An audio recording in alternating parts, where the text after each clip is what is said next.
Hey everybody, it's Will at VIP Mortgage, and it's time for your local lender update. Rates are not too much different than this time last week. We saw a couple of days of improvement, then a significant step back, a little bit more improvement, and the markets are a little bit negative today.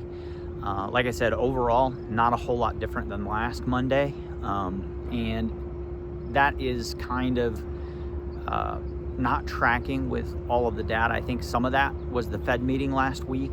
We saw on Wednesday, we saw a really good kind of holding pattern on the market. Everything stayed flat until the last hour, kind of when the press conference was over.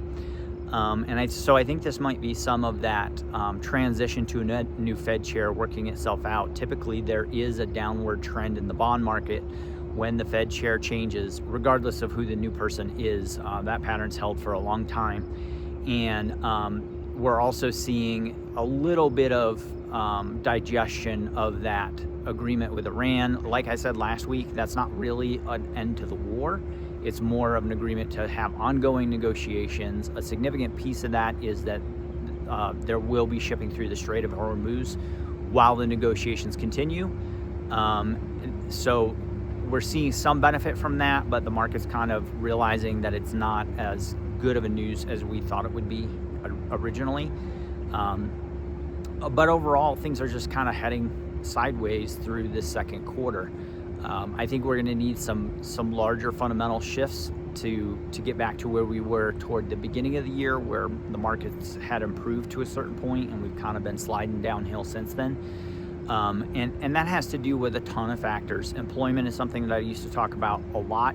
It sounds like the new Fed chair is less concerned about employment and more with inflation, which might be a little bit of why the market shifted on us after that meeting. And that is not unusual. That is part of their dual mandate. But he also wants to do things like look at other measures of inflation and kind of take in more data, more real-time data rather than backward-looking data, which has its benefits and trade-offs. It's not necessarily magically better, just maybe more informed.